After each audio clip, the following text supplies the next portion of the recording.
Okay, thank you very much, Corey. We are in your good hands. There's it. Thank you, Godfrey. Good afternoon, everybody. Thank you for making time to join us. I think one very important thing today is you must already have in mind what you want to take away. My name is Corey van der Walt. I'm from Matleng Energy Solutions. We have two super distinguished guests with us today, Marlene and Jabulile. And in terms of the introduction, I mentioned earlier that I'm not a keen person on reading bios. Marlene is the engineer and role model for today, and she's the founder and CEO of MPA Mott. And for Jabulile, she's our Transformation and Development Committee Chairperson and also Director at Jones and Wagner. Good afternoon, you guys. And then in terms of the bio, both of these ladies are leading entities in the space of engineering, with being role models and being rewarded with many accolades. But I think the importance of today's chat revolves around that our environment is far bigger than just the engineering space. When I started my career, I first tried to master engineering in the engineering space, and then I realized that I co-work with people and I need to understand the people game. And then I realized it's all about money as well, and I need to get involved in the business game. And later on came people development, because we also want to develop our own resources. And these ladies with their business environment, sitting on various boards, having various capabilities, come as role models, what I can call in a 360 degree approach, that they've lived their dreams, they've started companies, they sit on boards that stretches way beyond just the engineering and the engineering environment. And hopefully today we will, from their stories and testimonies, we'll learn a lot, and please prepare your questions. And I think one of the things that's quite important is we all use words like role models and mentorship. What does it really mean? So I had a quick look, and for role models, and I actually want to go to mentorship first, is in mentorship, it's something it's a specific goal or specific objective we need to address as a person. We want guidance in it. We want advice. We want feedback on ourselves and our performance. And then we want to support and we want to give support. So to me, mentorship is very specific towards goals and objectives, where when you look at a person as a role model, we look at those who give us a good example, those that we find worthy to imitate, those who represent inspirational ideas. And it rings well with leadership. I always say, leadership is about attracting people and understanding what's the question to answer, where management is more a process of ticking boxes.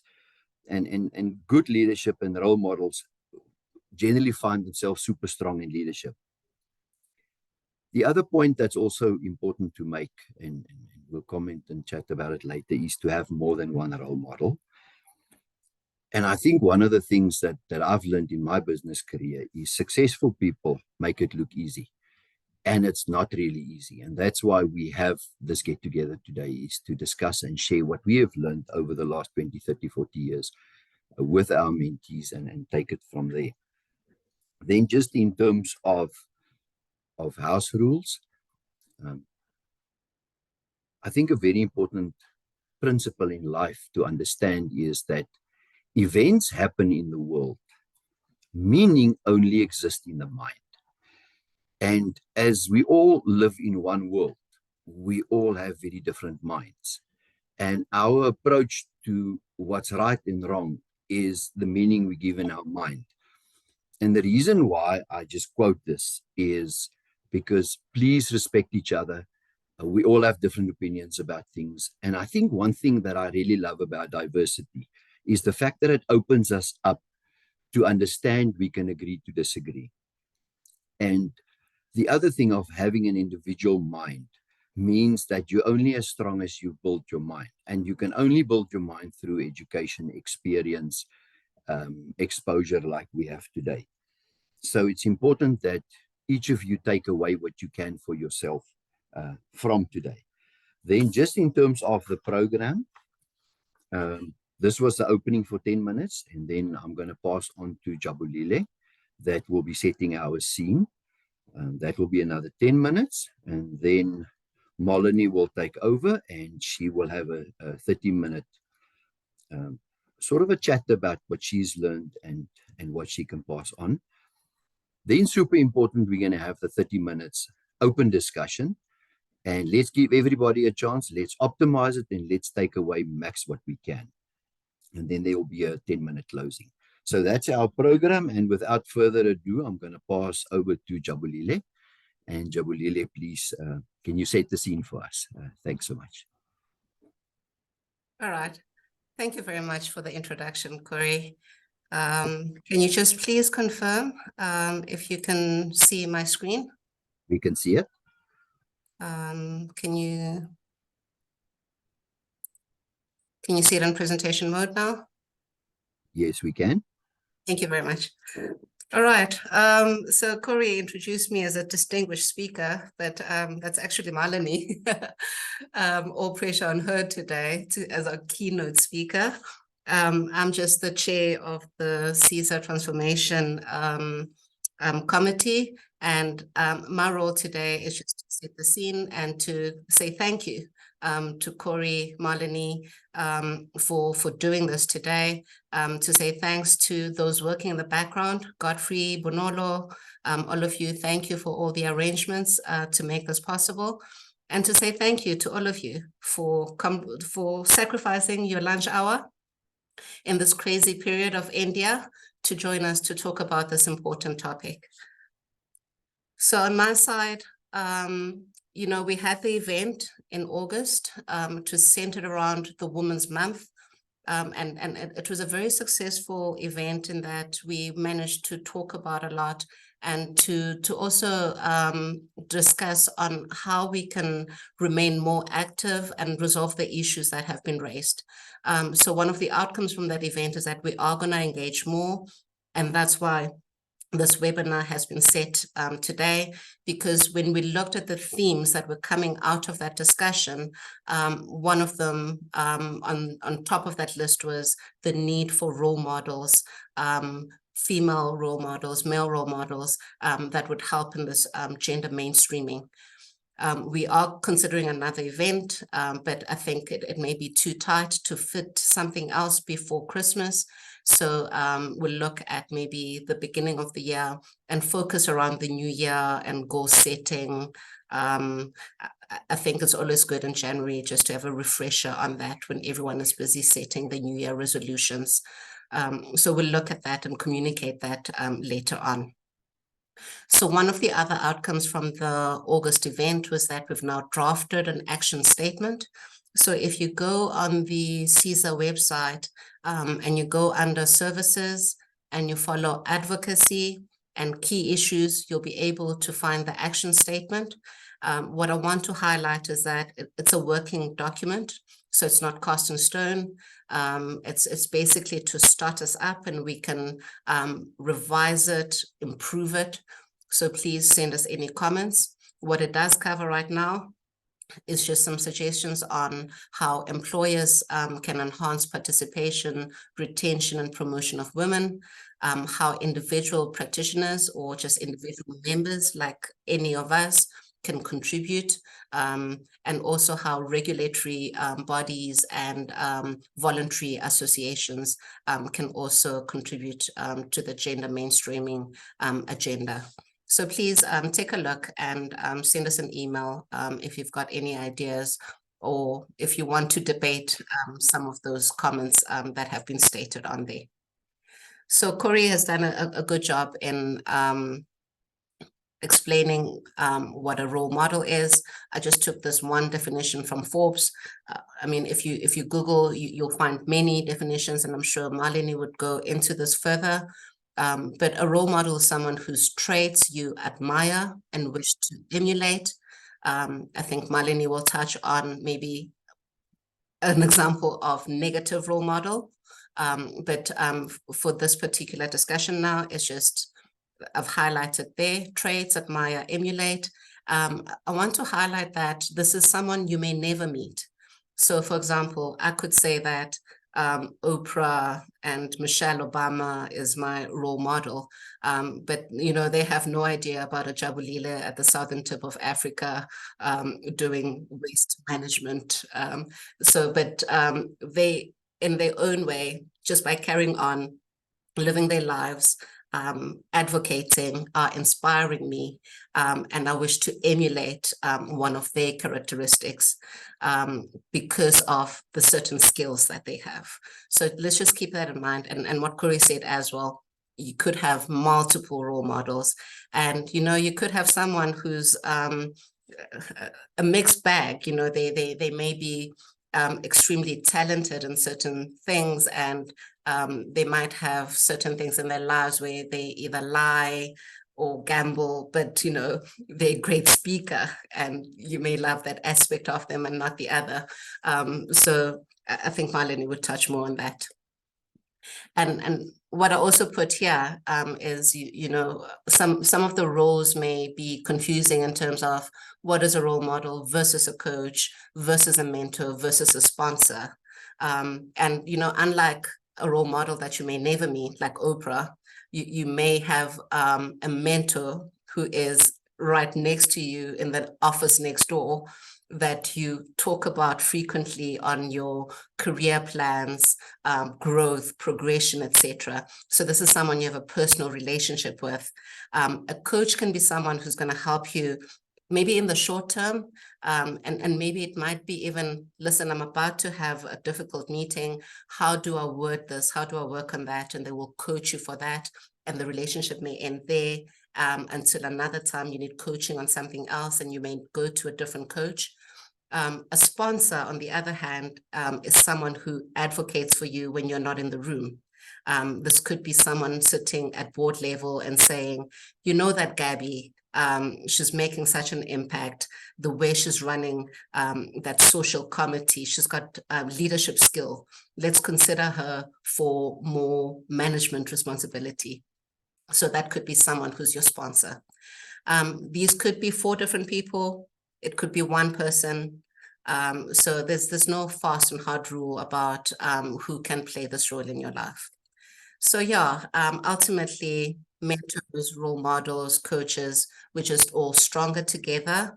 And we should talk more so that we can learn from each other and become better role models. So yeah, with that, I just want to say thank you. And I'd like to hand over then to Corey or Malini. I'm not sure what the protocol is.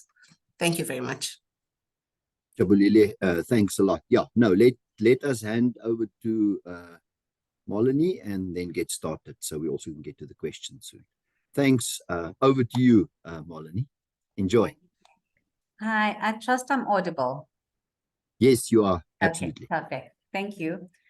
Thank you, Corey and Jabulile, for that introduction and obviously setting the scene.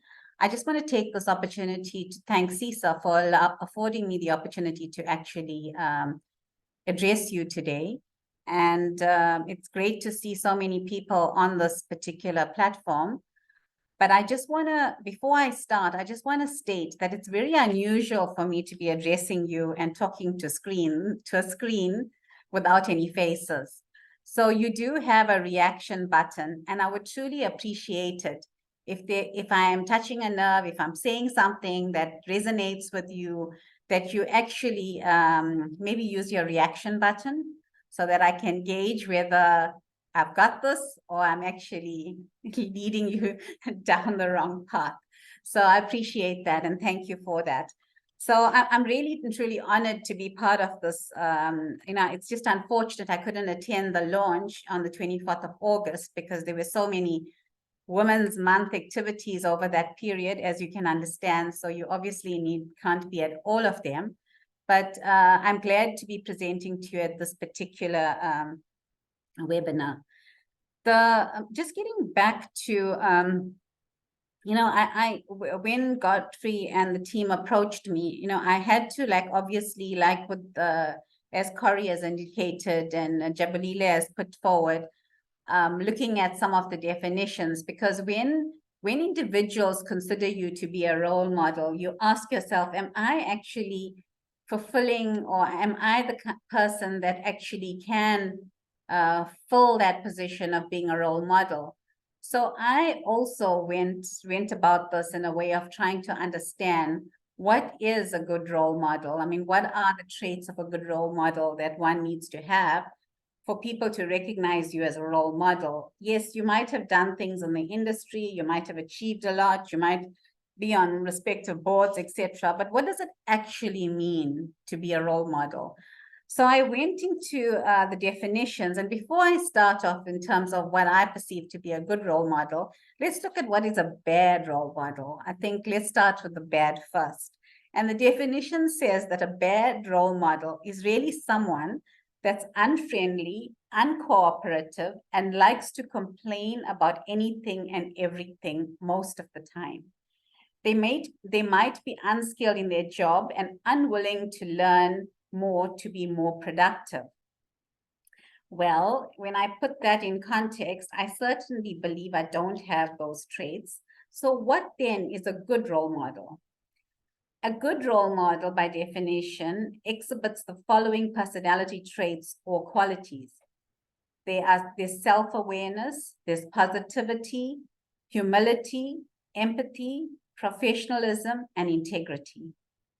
So if that is supposed to be a good role model, then I'd certainly be on the good side more than the bad, because I think as women, there are many traits in there that we tend to automatically or inherently have amongst us.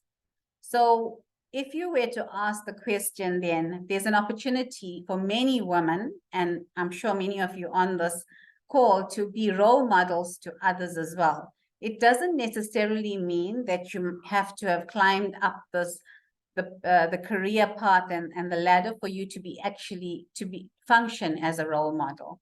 And I'm just a challenge out to you in that respect.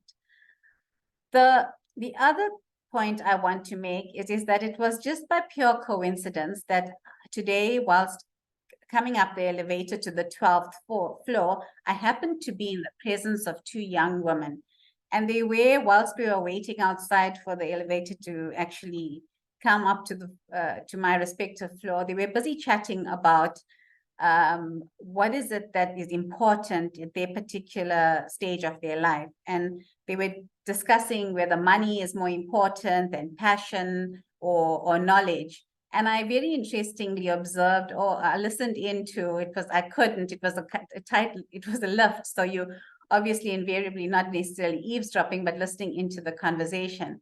But before I alighted, I mean, it was interesting how they were looking at it from different perspectives. But before I actually got up on my floor, I made a comment to them. I felt I needed to make that comment because it was obvious as young people, the one was certainly following money and the other was following knowledge.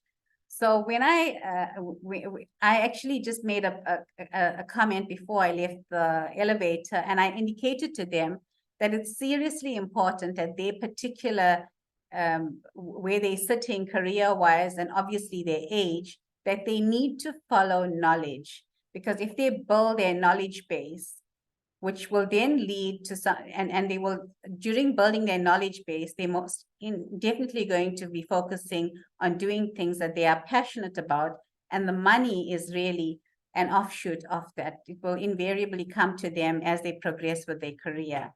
Both of them looked at me very, very, I would say, very complimentary, in the sense that I imparted an immense amount of wisdom onto them. And I'm certain that both those young women are actually going to pursue the knowledge discussion that we had in the elevator. The reason why I'm sharing that with you, if that is what is intended for a role model, to impart whatever experiences they've had over the years onto individuals around them, that surround themselves around them, then obviously that is the task that is at hand, that we all need to then be imparting our experiences on individuals, and how they actually pursue it and what they make of it is then obviously left entirely up to them. The other point I want to make is that, as we note that, we're living in an industry that's very challenging on all fronts. And I find it, if I were to look back in terms of history and how I've navigated some of the spaces, I often attested to the fact that I've literally had, as a female, I consider myself playing two roles, the one being on the professional side and the other being on the personal side. And my coping mechanism over the years has largely been the fact that I've almost created two scenarios for myself. And I have and I often tell people that I literally have two brains. I have a home brain and I have a work brain. And somehow I've never allowed the two to mix. And whether that's a good thing or whether that's a bad thing, I'm still debating internally whether it is good or bad. But it seems to work for me. And it seems to work for me, particularly in this particular industry and sector. It allows me to have downtime that's exceptional and that I actually can treasure. And then it also allows me to function at my optimal in my work environment. And I cannot think strategy in my home environment, and neither can I think home in my work environment. So much so that even my family are fully aware of it, that they would never make a personal call to me during working hours. And they know if it is like really, really urgent, call dad. I've managed to navigate that space very effectively. The reason why I'm sharing that with you is that sometimes I've actually looked at whether that is not when we talk gender mainstreaming, our male counterparts are often now plunged into that scenario where there's a lot of personal matters that they need to deal with because we've got a hybrid working environment and they're obviously exposed to what happens in a home environment.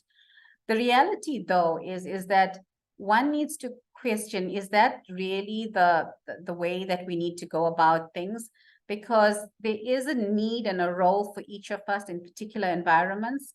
And by mixing the two, it might not necessarily be allowing us to function at optimal levels in those situations and in those scenarios. So one questions that at the moment, and I've been questioning it quite extensively. The other point I want to make is that it was quite encouraging, this yesterday actually, in fact, where I received a message from an individual that's sitting in Sydney, Australia, and she indicated that she's been always wanting to connect with me over the last 25 years. And when Jabulile says, that our role models don't necessarily need to be individuals that we see every day, that we meet every day, or that we know. It could be individuals from across a broad spectrum of sectors, as well as the fact that it could be anyone, anywhere, in any part of the world. So it's important that as role models, I think that we also open up in terms of the kind of advice or opportunities that we provide to other individuals from across the globe. And because of the ability for us to connect quite easily, I mean, obviously one needs to be very mindful of the various time zones because I'm consistently now having meetings, and I can assure you that on my phone, I now put in the respective time zones of generally the people that I most commonly connect with so that I can be reminded not to be setting up meetings when they are actually fast asleep. So, but it allows us the flexibility of being able to do exactly that. Just leading on to what Corey indicated on leadership, and just to ponder on that a bit, is that as a leader and functioning particularly as a female leader, one tends to be quite hard in certain respects, because you're almost overcompensating by focusing more on the fact that in a leadership role, you cannot afford to downplay some of the softer, inherent, empathetic areas that you tend to have when you function in your leadership role. But from a diversity perspective and understanding and being empathetic in a team's environment where you might have a generational mix of individuals, one tends to, the empathy, the humility, all of that tends to come out a bit stronger. And I think from in terms of bridging that gap, one tends to have quite an advantage in that situation, particularly as a female. And understanding that those dynamics is actually critically important as to how you manage your teams as well. Because at the end of the day, it's really, how successful you can really be able to navigate that space and manage your teams using your inherent traits that you have. The other point I want to make is that the ability for us to be able to the left brain, right brain linking, and the ability for us to be able to do that effectively as females is also definitely a huge advantage. And I don't believe that many of us recognize that as being an advantage. So it's imperative that, we sort of understand the psyche behind some of the decisions we make as to what actually allows us to do that. And I've been looking at that very closely now at various fronts, and along the area of some of the transitions that I've had done over the years of being in business, as to why I've made those decisions and what actually led me to making those decisions. So I've been looking at them in a lot of detail as to what was the kind of trigger in order to make those particular decisions. And in many instances, as a female in the sector, a lot of the decisions, and having analyzed them, is that when gut feel is something that we all talk about. And in many cases, in my analysis, in every instance where I've gone instinctively with my gut feel in the first time round, they've been the correct decisions. It's only when I've been able to, been pondering on things for far too long and taking long to make a decision, that it's been, contrary to what I had anticipated it to be.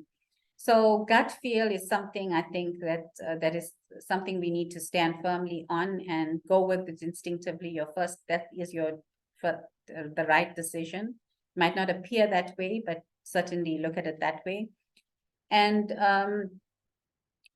I think when Godfrey asked me to take on this, do this presentation with you, the one thing I did tell him is that often, you sit in these conversations, you present to individuals, and it's to inspire them, to motivate them, but often we actually don't listen to what the individuals are being presented with.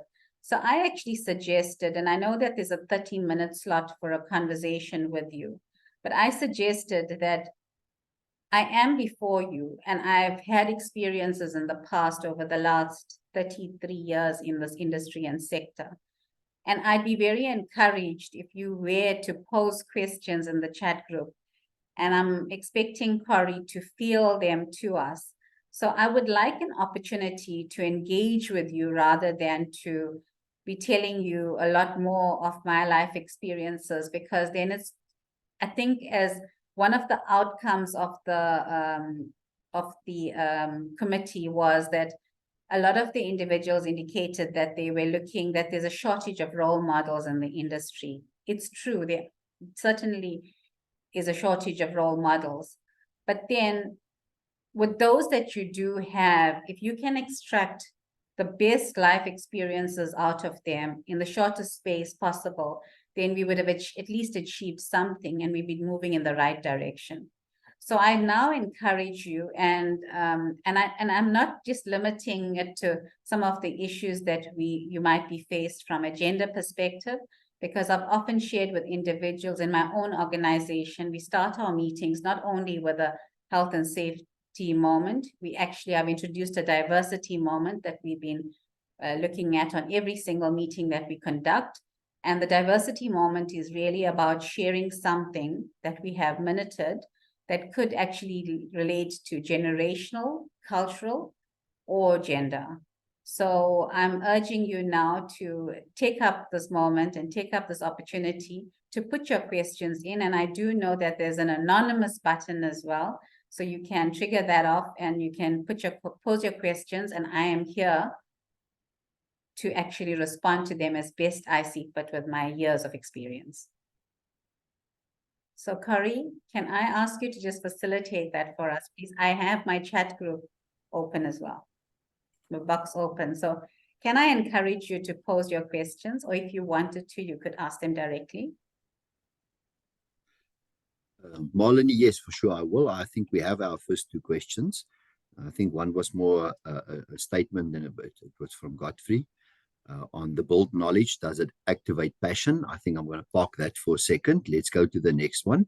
How do we tackle the less representation of females in the engineering sector? So what do we need to do in the engineering sector to attract females to our environment? Okay, so I'm presuming all these questions that I have in my time slot, Corey, are going to be addressed to me until we open up for details. So I'm going to go through the first one. The challenge with less representation of females in the engineering sector is that we've done a phenomenal job in terms of attracting a lot of females, but our challenge is a lot broader because the retention of females in the sector is now an issue. There are also a lot of females that are currently unemployed and I'm talking specifically about South Africa. And our challenge is how do we get employers to absorb these unemployed individuals? And the only way they would be able to do it, being an employer myself, is there's a major rollout of projects. We currently have an issue with our sector in general. So unless there's a lot of activity and a lot of projects out there, it's going to be impossible for employers to absorb new employees. Thank you. Thank you, Marlene. Please, if a question wasn't answered to your satisfaction, just repose it, not a problem. Next question. It says, I sometimes find it hard to find role models or draw inspiration for what other female engineers are doing without trolling through social media, which I normally find more distracting than insightful. Can you recommend ways of how to find this type of information in other ways? So I agree with you on that one, because I have a challenge myself. I mean, there's just so much out there. But I think it's important that you identify areas both on the personal side as well as your professional side that you find are important to you, and then align yourself to feeds that are actually going to respond to that. Because I often found in my own career development that I found answers in places that I least expected them from. And it's never typically been all in my sector.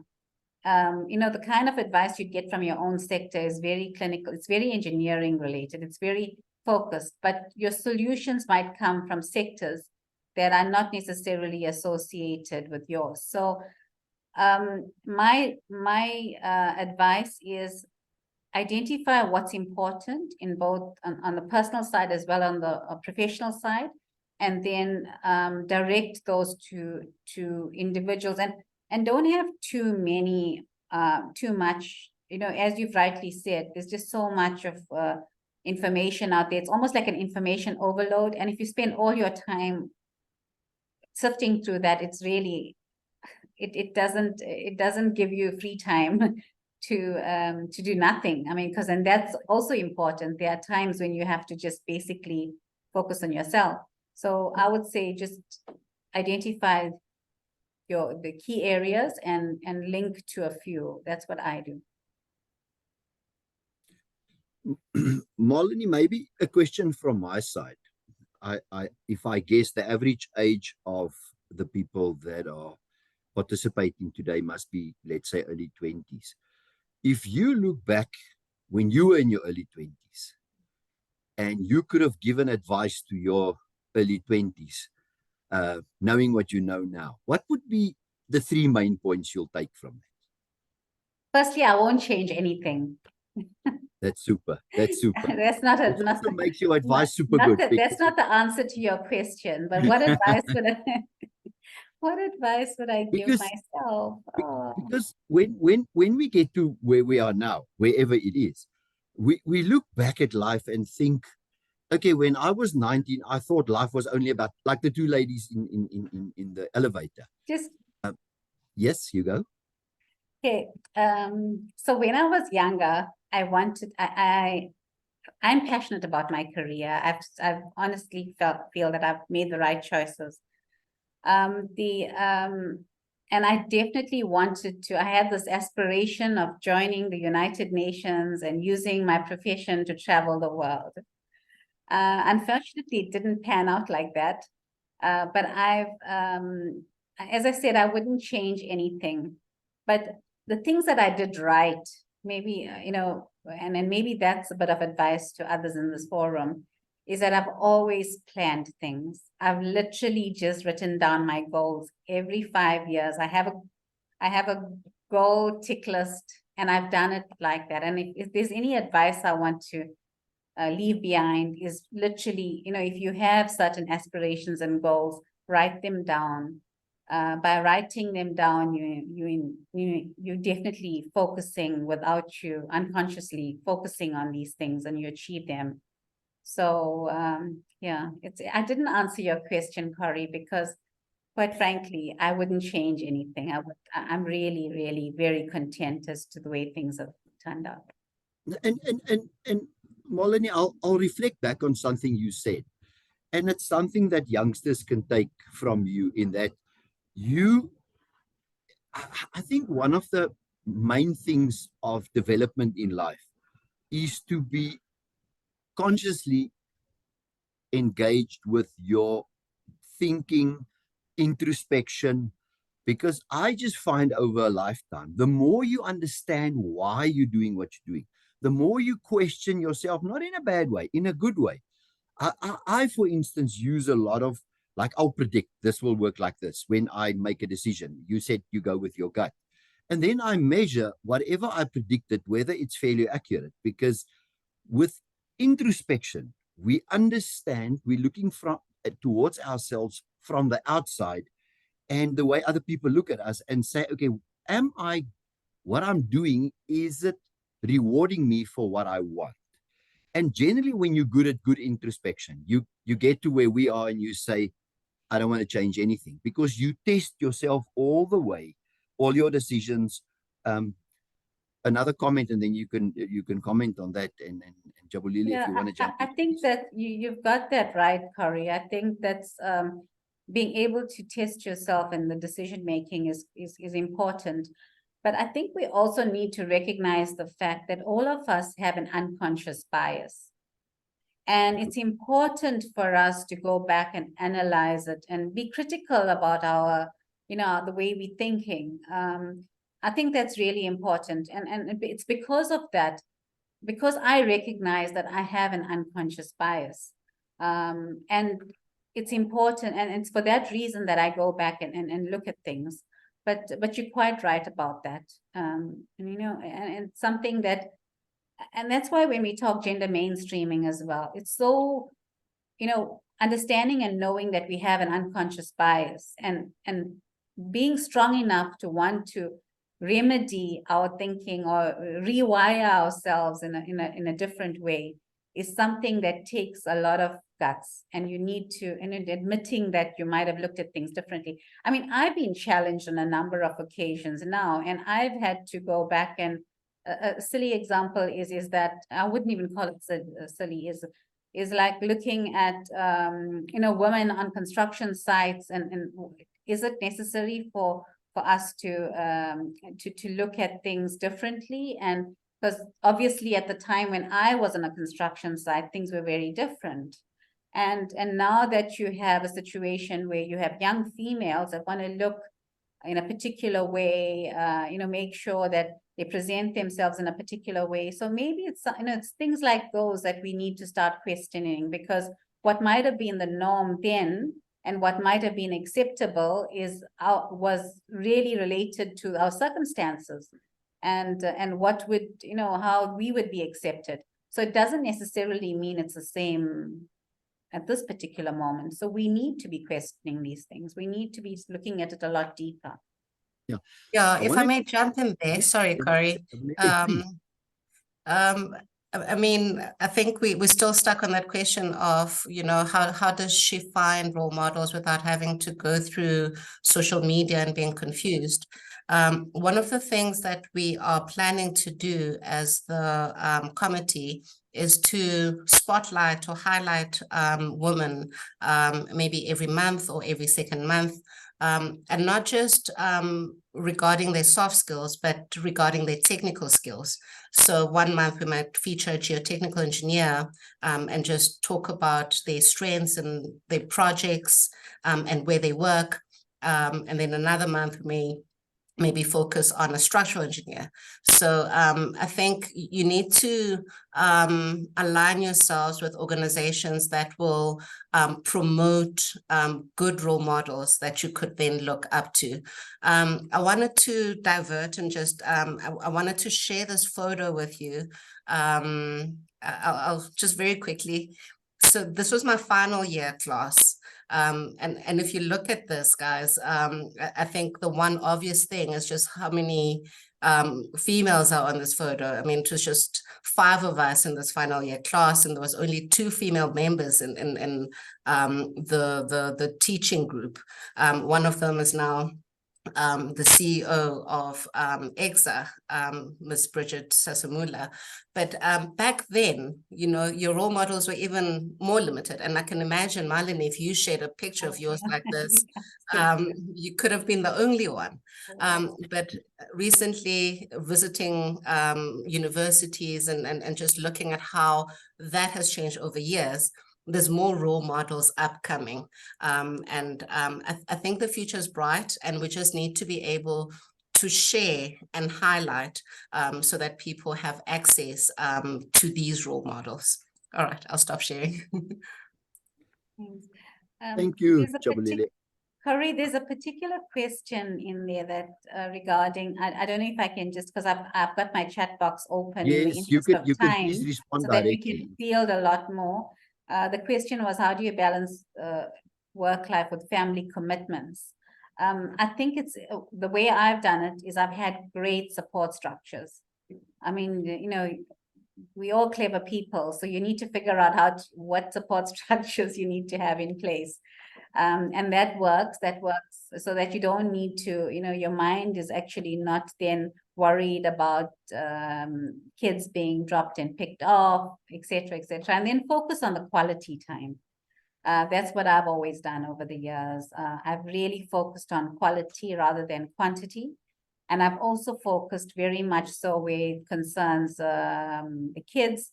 I've focused on one-on-one time with them as well, because there tends to be lots of noise. So, and that's how I've done it.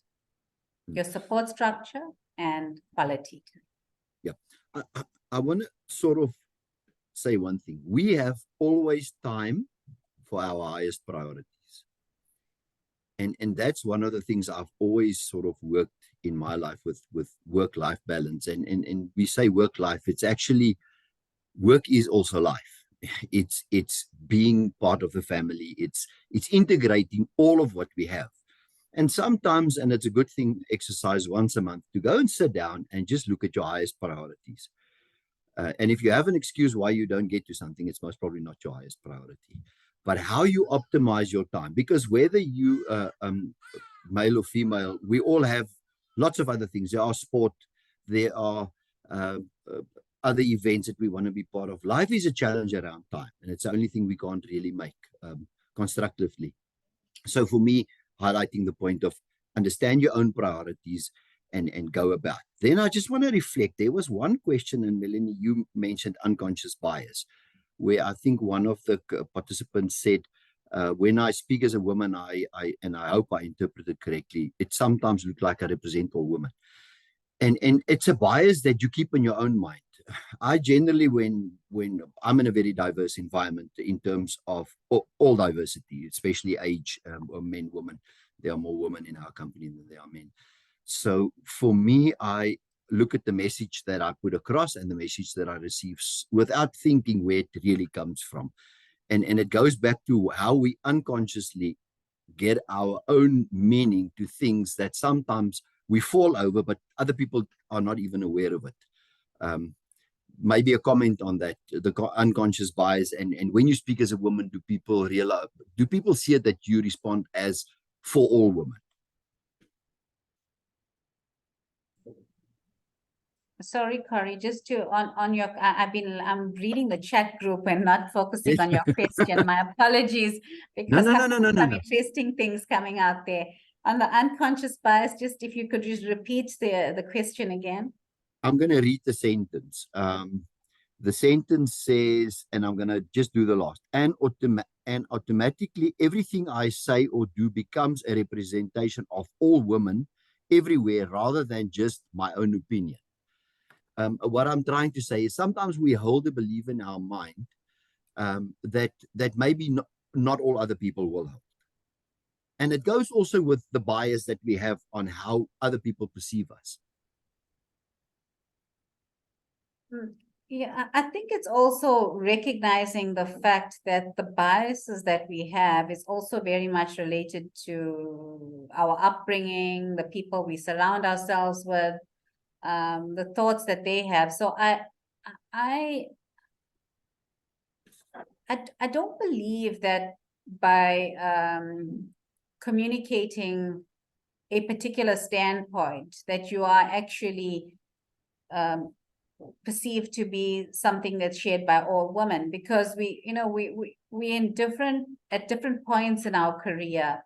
So hence, and that's why I said earlier that I actually question my own unconscious bias, and when I make a statement, I categorically state it's my point of view, because I have to be conscious of the fact that it might not necessarily be the current status quo. So yeah, I hope I've addressed that appropriately. Or I just want to add with regards, because I think it's an important thing, the unconscious bias. And that's why it is so important that there is diversity in any organization's decision-making bodies. Because sometimes, we might not be aware of our unconscious bias. And if we're sitting in a room all the same, making certain decisions about our staff, we may all then be one-minded. And that's why it's very important to have diverse people in decision-making teams, so that we can debate these things and talk them through, and just bring that awareness that maybe we're not discriminating because we are unfair, but it could have come from a place of unconscious bias and not having that voice of the other side. I don't know if you agree with that, Malini. I think also, the whole idea of gender mainstreaming as well is to have open discussions. And I think that's important in a workplace as well. The fact that, some individual might be coming in with a very empathetic view of things as a result of circumstances surrounding that individual. Earlier on, I highlighted the fact that, I've got a work brain and a home brain. And that plays out in my own, in my own actions as well, in terms of my work environment. So there's a question on the chat group where I'm not sure if it's a male that's raised an issue about how do you, as a male, how do you then create an enabling environment or be conscious of what steps can male professionals take to contribute to creating more inclusive and equitable work environments that benefit everyone. So, and that's where I think that this whole perception of the home brain and the work brain plays it out quite nicely, because in a work environment, it's about the transparency and the openness about talking unconscious bias and actions that actually result from that, that could add value in terms of shaping environments that would then be appropriate to that particular business. It might mean and might translate to the fact that in some cases, females, if it's a gender issue, then females might not necessarily want some of those action plans implemented in their work environment, because then they probably feel that that it's actually not going to be as productive as in their work environment as they would ideally want to be. So the openness and transparency, I think, is critical. But when we have unconscious bias, I mean, do we want to change everything as well? Maybe not. Maybe not. But unless we have these open discussions about what works and what doesn't, because I think that in a gender mainstreamed approach, there might be things that could work appropriately in our sector, in the work environment, and there could possibly be things that would be impeding our ability to function. So it's important to have those very open and transparent, I think, discussions. Malini, I want to relate back to something you said about when you left the elevator to the two women, is build your knowledge base. Now, I want to relate to something else. The most important thing I always say to youngsters is, remember, whether it's in any relationship, whether it's your partner, your parents, life is about value exchange. If there's more value added from the one party to the other party, the value ends. Value exchange is always something that needs to be in a relationship somehow balanced. Now, let's say value add and we put knowledge together. So what can we do as males in the work environment? We can make sure that we share all the knowledge that we have with whoever enters, doesn't matter where they come from, to be able to add more value as a better player. So one of the things I pursue actively in our environments is to make sure that everyone educates everyone, everyone exposes everyone. Share your knowledge, and that empowers people to have a better value add. Because if you look at the private sector where we sit, we get paid for the value we add. We pay people for the value that they add. So how do we increase value exchange? Sharing knowledge is one of the very important things, and allowing other people playing space as well. The work environment is super competitive, trust me, but you have to work together and share. And it goes back, I just wanted to make the point that it starts with the knowledge base. And money and success is a byproduct of that happens later. Yeah, no, I think it's a good point, Corey. And I mean, you're speaking about sharing the knowledge, right? And just being open. One of the things I wrote down while Malini was talking that stood out for me was the diversity moments that they now have. And I know it must maybe take some people out of their comfort zone. It's the same as maybe you're on site and it's not just a safety moment, and then they say, let's have a care and share, and you see how everyone goes uncomfortable. But just being open to something like that, to a diversity moment, and not just listening to pass time, but listening to hear and understand.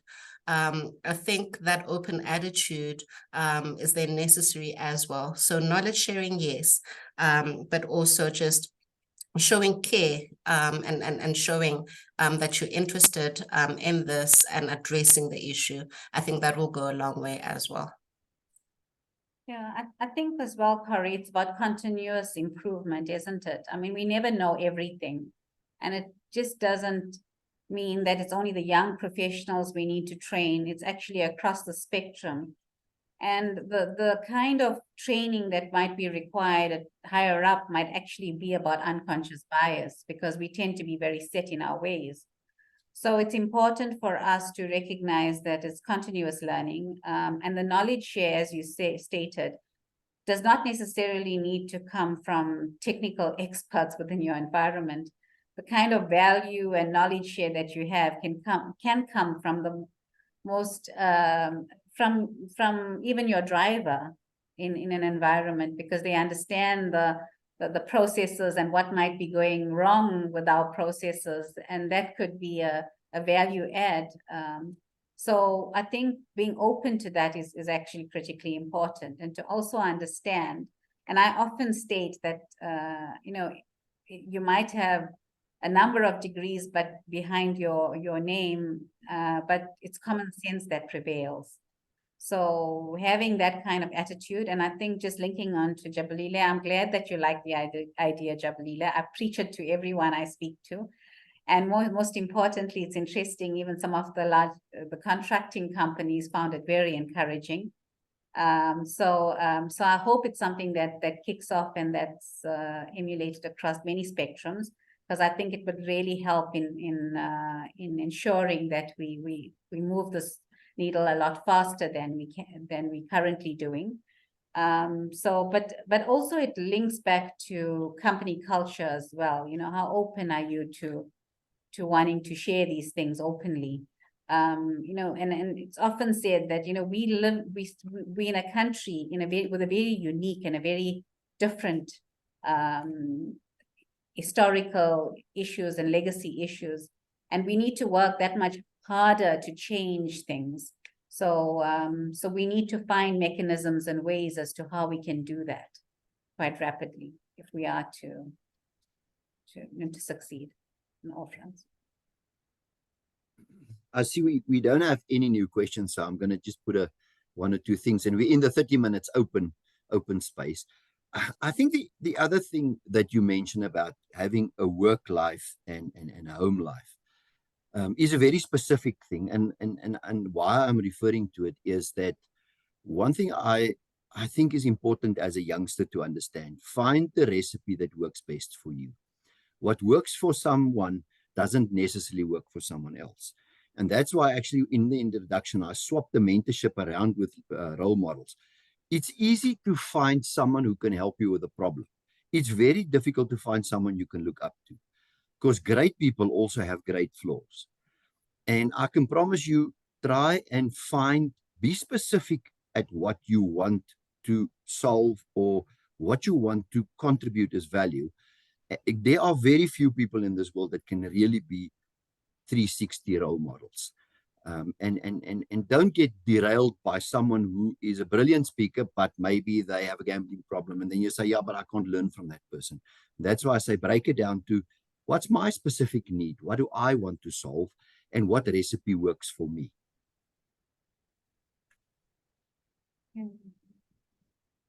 Yeah, the work-life balance, I think, is a difficult one. And I think it's like the entire world is like debating, you know, what is a work-life balance?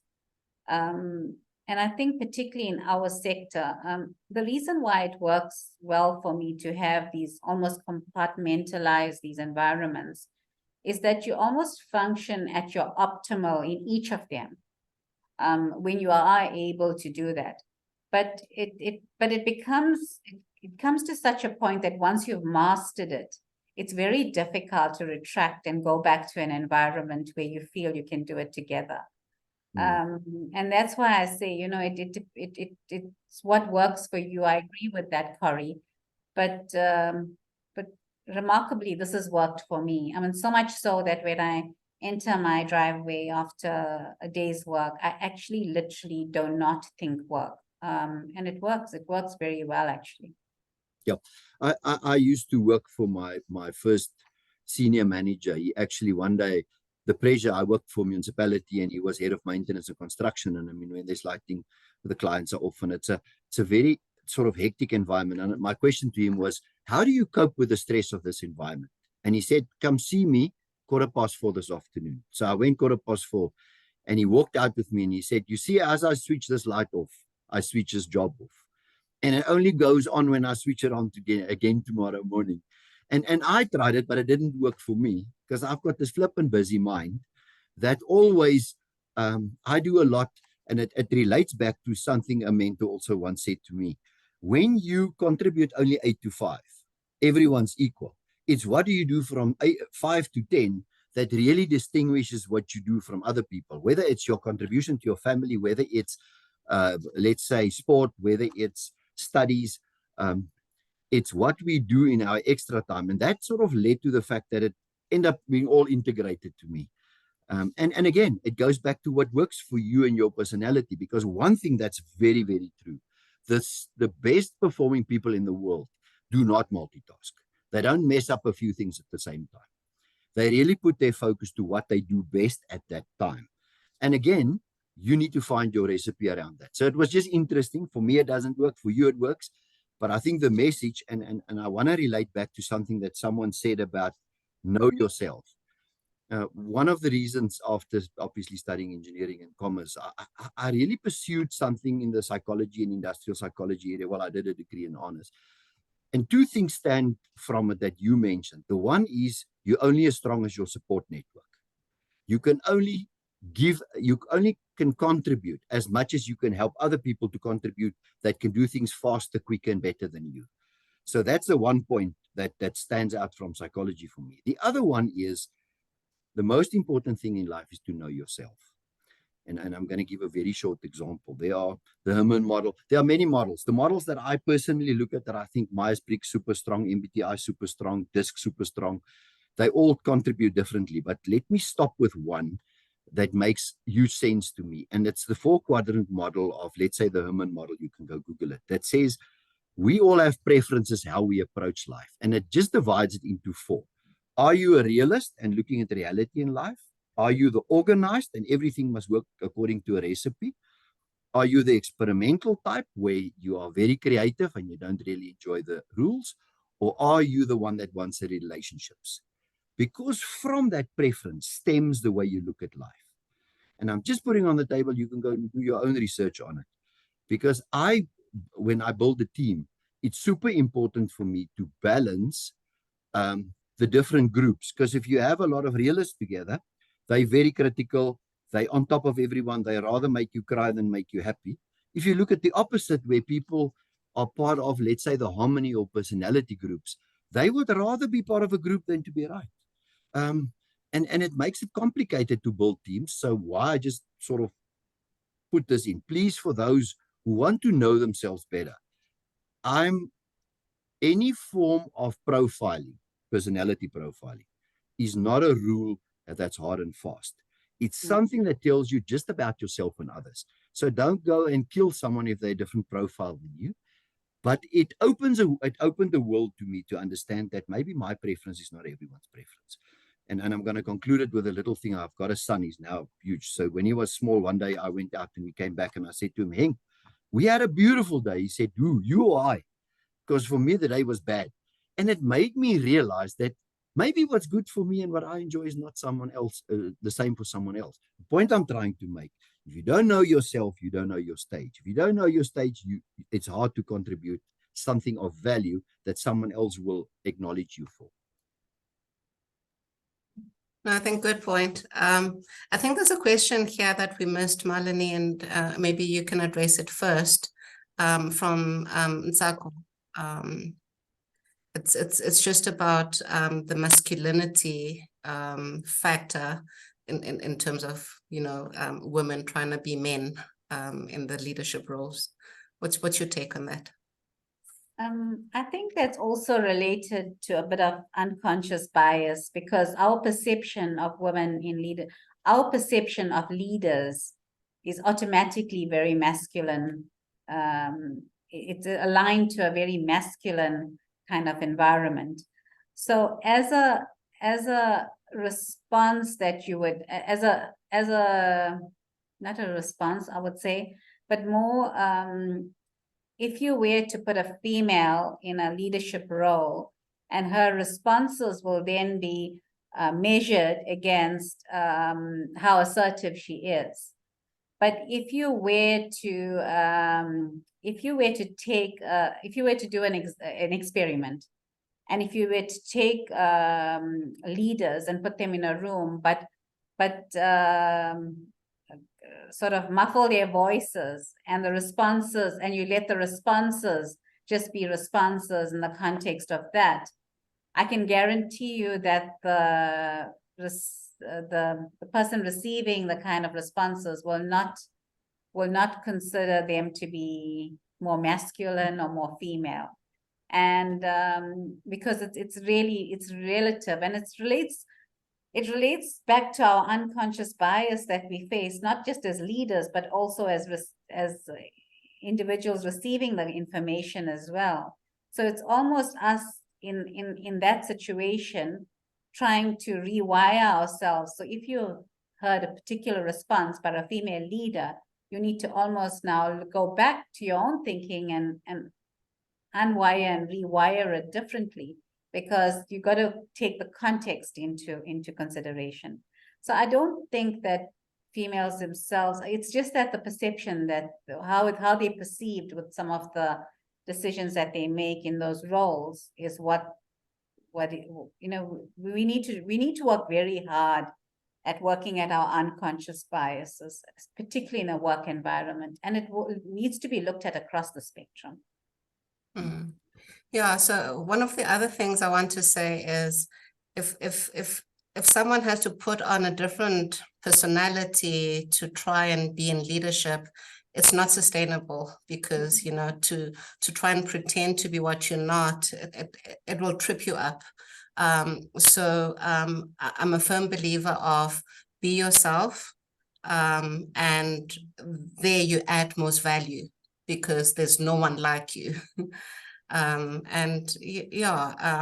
Ultimately, the decisions you make, the contribution, your skill will naturally and organically put you in that leadership position.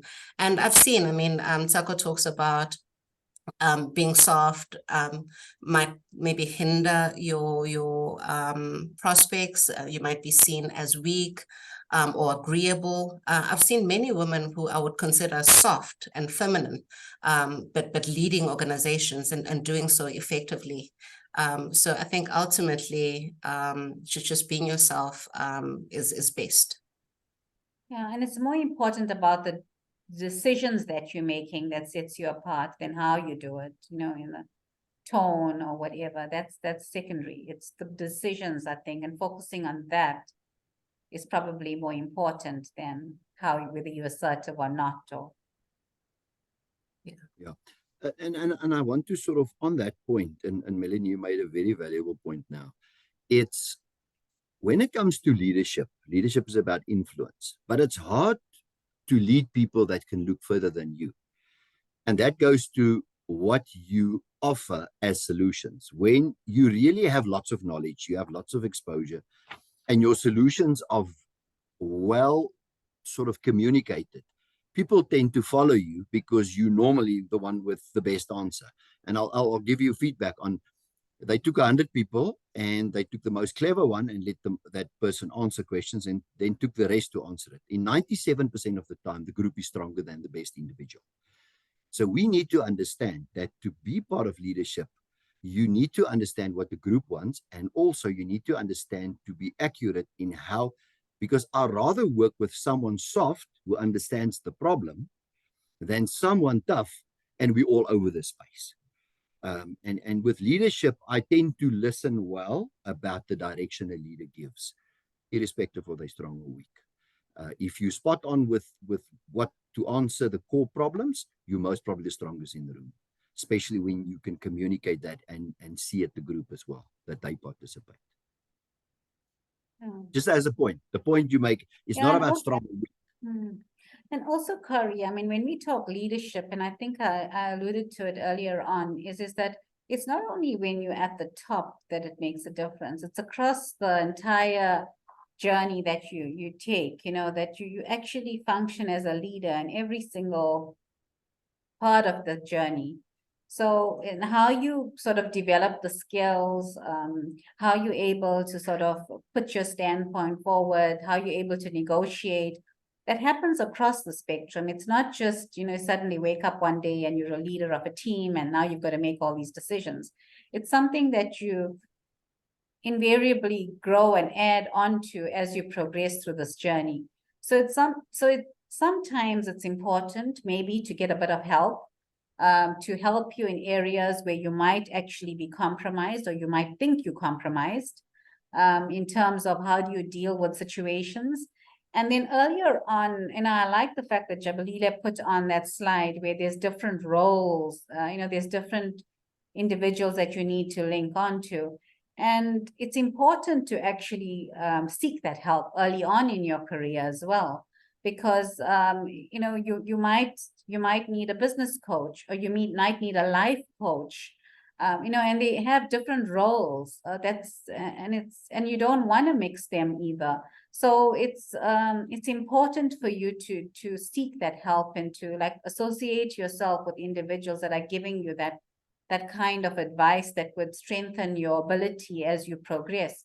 Because you can't come to the end when you're in a senior management position, or you actually a leader, not to be, because at that stage as well, you've got a lot of unconscious bias, and it will be that much more difficult for you to unwire and rewire. So invest in yourself over this journey. Invest in yourself, and it will pay its, you will certainly reap the rewards later on. You just mentioned something that's very close to me. I started my career with the municipality. I worked for Mongo municipality 18 years. And back then in the municipality, lots of money was spent on us for development. And it was quite a breach for me the first time I had to pay for my own studies.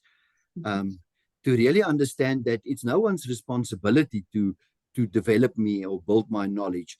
I should actually go out and develop myself and pay for that development. And it rings strongly back to your thing of leadership as well. A career is built. My son always says it takes a lifetime to become an overnight success.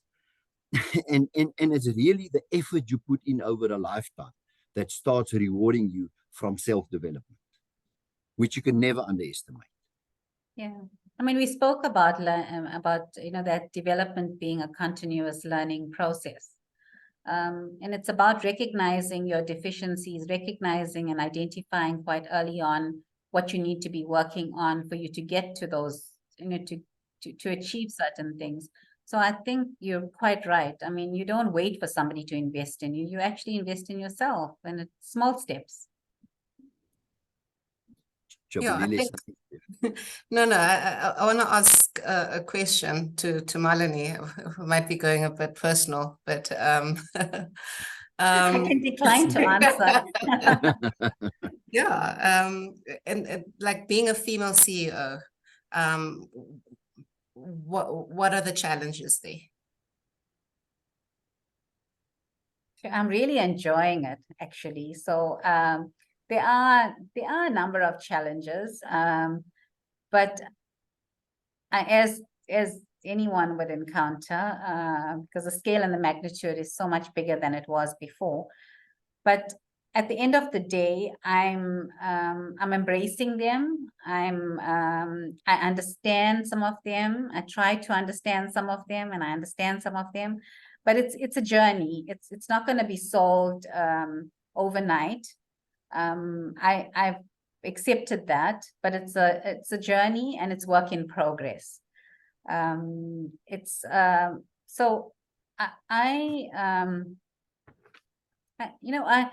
been connecting a lot with, there are not many people that I can connect to that are in similar positions, unfortunately. And when you talk role models, I myself look out to role models as well.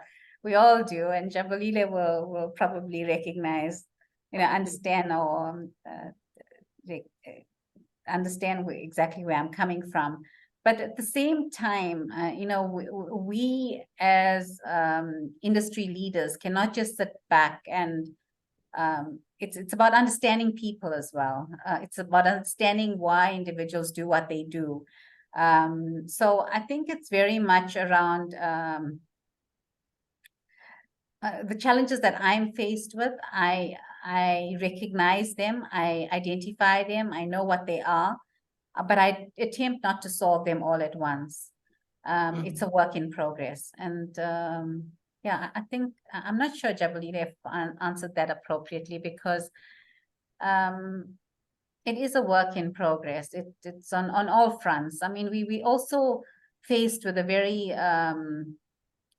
our current environment is quite difficult in terms of what's happening on the business front and the industry at large.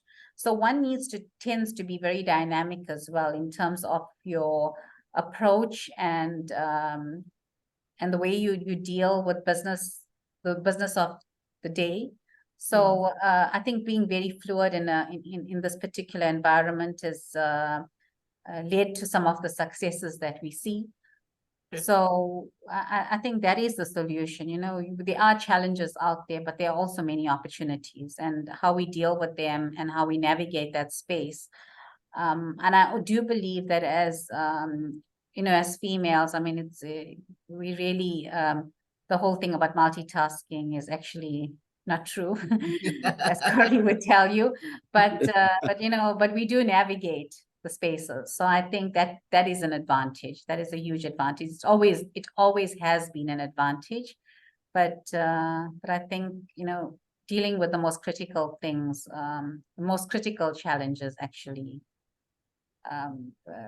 has huge benefits. Yeah. No, spot on. I mean, I wish they were. I'm hoping in a good, in I don't know how many generations from now we'd have a situation where we wouldn't be talking about this any longer as a female CEO. What are your challenges? You'd almost want to. And and the strange thing about it is when you look globally as well, there aren't many people that you can actually link back to, and you can share experiences and expect them to give you the solutions. But then again, also what Cory said is that your mentors don't necessarily have to be females. I mean, we're really not looking at, so in a business environment, your business mentors or business coaches would generally be men. Yes. So, how do we unpack this in an open forum and deal with it is important. Yeah. No, perfect. That's exactly the answer. It gets lonely, but there is support. And again, we don't need to solely lean on the females, but the male counterparts. And we are building that base now so that those coming after us will have a wider base of support. So no, thank you for that. And I think we also must not be hesitant to reach out, reach out to individuals, reach out to business leaders and things that you feel are going to add value to even to unravel and unpack it with someone that's completely out of the sector is important. Yeah. Because the way problems are solved is not necessarily just talking amongst ourselves. It's actually making it a lot broader. And yeah, so I mean, like we can talk. We only have a few minutes left. I think one of the serious issues that we're facing right now in our sector is retention of staff and recruitment. The pool is getting smaller, but the work is growing. And, we might think it's only our problem, but I saw an article yesterday where the accountants and the IT technicians are having same issue. So it's something that you could debate with the CEO of ABSA, for example, and learn from.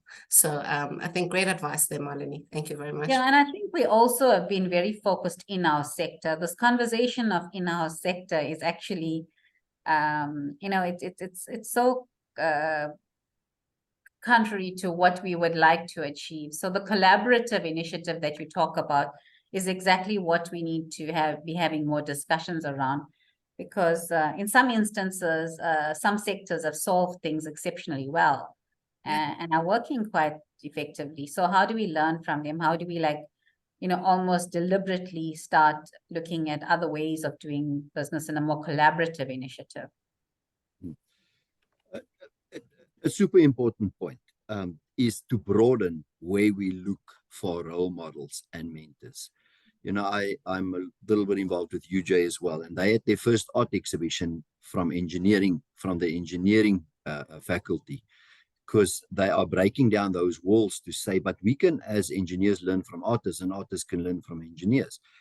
And the comment I also want to make by broadening it, I most probably learned the most from the people I dislike the most.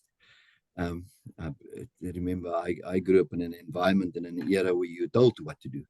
And not a lot of people, but the advice I got from it was super. And that's why I was saying, don't disqualify someone you don't like.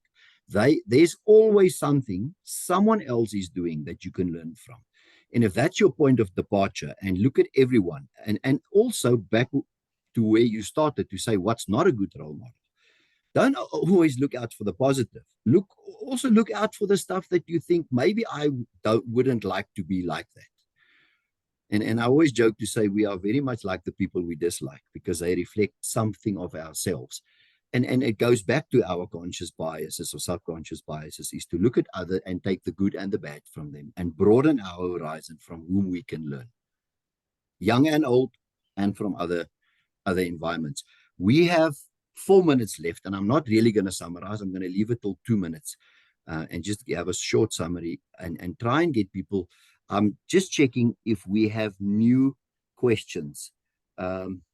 A new question above, please. Can someone just read that question? The shortage of female role models in highly positioned sometimes results in younger women emulating their male managers. I don't know if either. I think we've addressed that. Yeah. Did we address that? Yes. And it's, I understand from a man's perspective, there's so many role models for me. And it must really be sort of difficult not to be able to relate someone that's it. And that's why I was saying, break it down to maybe something very specific in solving specific, rather than always just looking for the holistic role model, which might be, in the case of women, far more limited than men. There's a question here, Corey, on procurement. Yeah. I missed it. Is procurement or tenders one of your challenges as a CEO? I presume it's woman-owned company. I would presume, yeah, he would have wanted to append their woman-owned company. Well, for those of you that don't know me, I actually punted our skills before the Black woman ownership, or 100% Black woman ownership. And that's been a fundamental differentiator in the sector from the onset, that it was our professional skills and abilities to be able to deliver. So it talks back to knowledge, Curry, trying to build a solid foundation. But I must admit that the transformation in the sector has taken so long. So in the last 3 years, I've been punting that, we do need to address a transformational agenda in the sector. I know that the procurement regime is changing, and it's taken a very long time for it to do so.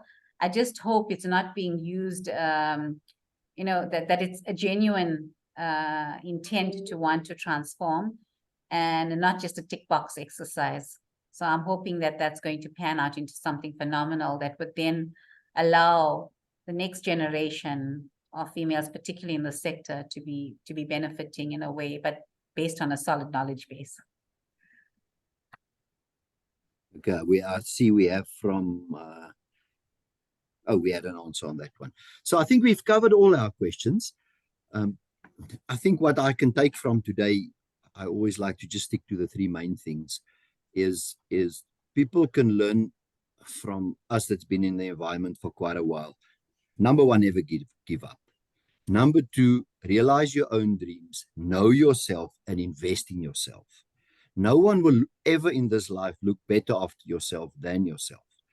And then the one I will conclude on, and then we're going to pass to you, is that it's far easier in life to get to the byproducts like money and success if you practice your passions. It is important to love what we do. If I look at the American statistics where 85% of people dislike their jobs, I don't really think from a life perspective that's really healthy. And that's my 5 cents. And Marlene, I'm going to pass to you for 5 cents, and then Jabulele for you to finish off. And we have 2 minutes to do that. Okay, I'm just gonna state that you know, it was interesting interacting with you, but I often feel that we almost need to have like definitive plans. We all have issues, all have problems, and I think our biggest challenge is because we have a few individuals or few females in senior management roles that have an immense amount of knowledge to share. I'm not sure if there's a particular way that this can be shared amongst young professionals or across the spectrum, because people are at different places in their current career paths at the moment. So if there's a simpler or easier way to be able to do this. And the reason why I say that is that often we as female leaders are challenged because you can only reach out on particular occasions and to a particular few. And you really, I mean, although I would love to have everyone as mentees, you know, you know, I really would like to impart all of my knowledge in the fastest and quickest way possible. I don't know whether there's a way that one, as CESA, we can maybe look at how can we do that in a way that actually addresses some of the, I mean, I'm sure there's many individuals on this group that are probably too afraid to post their questions, but they have challenges. So how do we actually deal with it? How do we move this dial forward quicker by not maybe learning from past experiences and because I'm very action driven in a lot of these things. So how do we change that? How do we actually are able to reach out to individuals and advise or in a way. So I want to just leave you with that thought that, you know, it's great that we talk about these things. It's great we respond to some of your issues and queries, but as an industry, how can we actually reach out to more individuals? How can we actually assist and foster a sense of ensuring that maybe some of the mistakes or some of the solutions that we provide are actually to a broader spectrum of individuals and achieve what we all would like to see. You know, we would like to see a very diverse, a very unconsciously biased industry. And more importantly, I would like to one day walk into a room and never have to, and mind you, it's not getting easier now as I'm getting older. Always tell them how many years I've been in the industry just because I'm meeting that client for the first time, and just to reassure them that, you know what, you've got experience talking here and not just a young professional, but it's not getting easier now because I can see it. So I can't do that much longer. Yeah. So thank you. No, thanks for that, Marlene. And again, thanks to both you and Corey for your time. And this is our second event in 2 months, and we are very intentional about opening the discussion and the dialogue more. I mean, in our first session, we had people bringing up issues of GBV on site, you know, something that we never thought about. And again, we're just encouraging people to reach out to us, reach out to CESA. Maybe we can discuss at the next meeting, the gender committee in I think a few weeks, opening, whether it be a mailbox where people can reach out to us so that we can address those, because there clearly is a need to communicate more and offer support to everyone, not just the female membership, but also the male membership in terms of gender diversity issues. So no, thank you very much. In terms of my nuggets or take homes, empathy, knowledge base, humility, diversity moment, company culture, training the seniors to recognize and deal with unconscious bias. So thank you very much. And once again, I invite you to go and look at the action statement under the CESA website, services, advocacy, key issues. You'll be able to find it there, and let us know, tell us. I mean, even from this session, we are able to go back to that and improve it. So stressing once again that it's a live document. Let's make it a summary document that we're able to share with all our membership base, the CEOs, the HR forum, so that they know what the gender diversity committee is busy with. that's really it from my side. Again, thank you very much. I'm not sure, Godfrey from CESA side, if there's you want to close. We're already 3 minutes over time. Oh, that's it from our side. Thank you very much. And I think we're gonna close the meeting and see you at the next session. Thank you very much.